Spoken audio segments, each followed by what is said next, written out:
भक्त की भावना, भक्ति और साधना। भोर भक्ति, संस्कार से संस्कृति तक।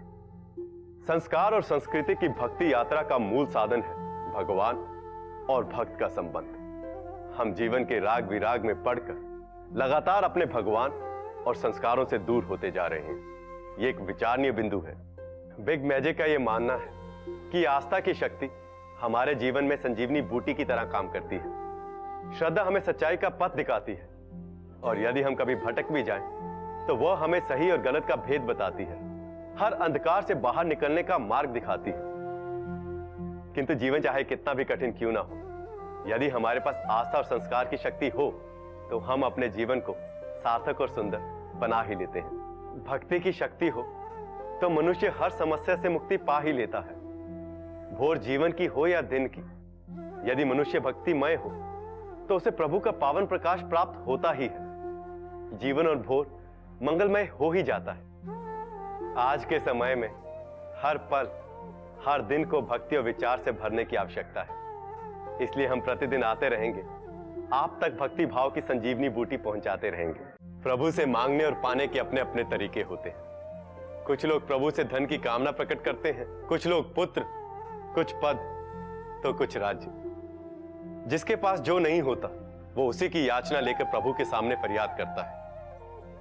और प्रभु की भी महिमा देखिए, वो देर सवेर सबकी कामना पूरी करते जरूर है। ऐसी कोई फरियाद नहीं जो प्रभु ना सुने, ऐसी कोई कामना नहीं जो प्रभु की शक्ति से बाहर हो। किंतु फिर भी कुछ लोग प्रभु से केवल उनकी भक्ति मांगते हैं, क्योंकि यदि प्रभु की भक्ति मिल जाए तो संसार में पाने के लिए और रहता क्या है। प्रभु की भक्ति फलदायिनी होती है, इसे निर्लोभ भक्ति कहते हैं। न मांगने वाला भक्त निर्लोभ भक्त कहलाता है और उसे प्रभु मांगने वाले भक्त से कहीं अधिक ज्यादा देते हैं, क्योंकि वे जानते हैं कि उनका भक्त वास्तव में चाहता क्या है। कभी निर्लोभ भक्ति आजमा कर देखें। भगवान से किसी के मन की बात छुपती नहीं। उस एक ईश्वर की दृष्टि पत्थर के भीतर छिपे हीरे को भी देख लेती है। यह संसार के सातों लोकों और 14 भुवनों को एक साथ देखता है, इसलिए उसकी दृष्टि को महादृष्टि या विश्व दृष्टि भी कहते हैं। इसलिए वह अंतर्यामी भी कहलाता है। प्रभु के खोट कपट का खेल कोई भी नहीं खेल सकता।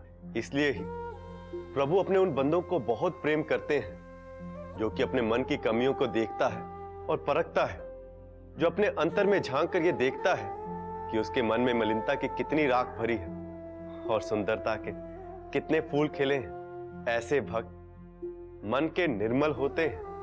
वे केवल प्रभु से ही नहीं बल्कि सबसे अपने अपराध, अपनी भूल को स्वीकार करके शांत ढंग से जीवन व्यतीत करते हैं। ऐसे निर्मल विमल चित्त से की गई भक्ति विमला भक्ति कहलाती है। विमल भक्ति का मूल मंत्र है लगातार आत्मचिंतन और आत्मनिरीक्षण। अपने मन में झांक कर देखते रहे, कहीं बुराई वहां तो नहीं बस रही ना। जब समाज और राज्य व्यवस्था निर्बल को दंड और सबल की सहायता करने लगती है, जब न्याय और इंसाफ का पतन हो जाता है, समाज चौतरफा गर्द में डूब जाता है, या कहें कि अंधा बहरा गूंगा हो जाता है और कमजोर की तकलीफ देखना बंद कर देता है, जब विचारों के नाम पर बुराई को देखना, सुनना और उसके खिलाफ बोलना तक रोक दिया जाता है, तब निर्बल भक्त कहां जाए। क्या वह घुटता रहे या अपने परम संरक्षक प्रभु दीन बंधु को अपनी शक्ति बनाए, उनकी शरण में जाए, क्योंकि वह जगत पिता परमात्मा हर भक्त की शक्ति बनता है। वो तकलीफ में पड़े अपने कमजोर से कमजोर भक्त को दिशा दिखाता है, उसकी सहायता करके अपनी परम सत्ता सिद्ध करता है। तभी तो उसे दिशानाथ परमात्मा कहते हैं। वह अपने भक्त की डूबती नाव को मंझधार से पार ले जाता है। कभी कभी तो डूबी हुई नाव को भी पार लगाता है, वह तारता है। तभी तो वह जगत का तारनहार है। भगवान पर भरोसा रखकर कर्म कीजिए, आप कभी असफल नहीं होंगे। आजमा कर देखिए।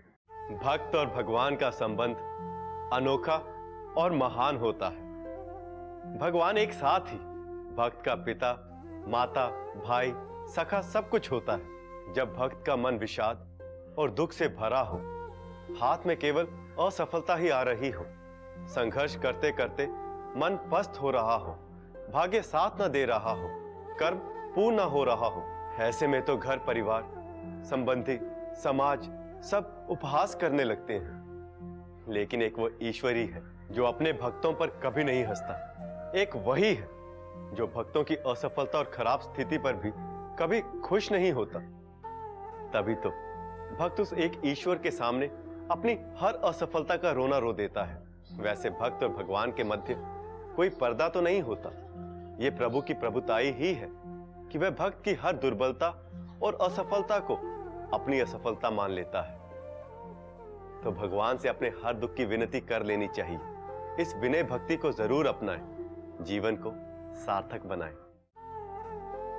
प्रभु का रंग कैसा है, प्रभु का रूप कैसा है, क्या वह तनिक गोरे हैं या सांवले, प्रभु बड़े हैं या छोटे, प्रभु के नेत्र कैसे, कितने हैं, भक्त इन सबकी संकल्पना सदैव अपने अनुसार ही करता है। और प्रभु की भी लीला देखिए, कभी वह राजा के बेटे के रूप में जन्म लेते हैं और पिता के वचन को निभाने के लिए 14 वर्ष का वनवास भोगते हैं। कभी वह वामन के रूप में प्रकट होते हैं तो कभी सूली पर टंग जाते हैं, कभी बांसुरी बजाते हुए गाय को चराते हैं, कभी काबे में रहते हैं तो कभी काशी या कैलाश में, कभी उनके माथे पे नेत्र होते हैं तो कभी उनके शीश अनेक होते हैं। भक्तों की रोचक मान्यता है कि देवता 33 करोड़ है। यही प्रभु का ऐश्वर्य है। ईश्वर की महिमा बड़ी अनोखी है कि वह अपने भक्तों को अपने किसी भी बंधन में कभी नहीं डालते। ये भक्तों की भावना है कि वह अपने आराध्य प्रभु को किस रंग रूप में कल्पित अंकित करे। आप जैसा सोचते हैं वैसा हो भी जाते हैं। वो वैसा ही रंग रूप आकार अपने प्रभु को भी देते हैं। आजमा कर देखिए, भक्त की जो मनोकामनाएं होती हैं भगवान उन्हें पूरी करता है। भक्त की सभी अपेक्षाओं, उम्मीदों पर भगवान खरा उतरता है। किंतु क्या भगवान की भी भक्त से कोई अपेक्षा होती है? क्या भगवान अपने भक्त से कुछ खास चाहता है?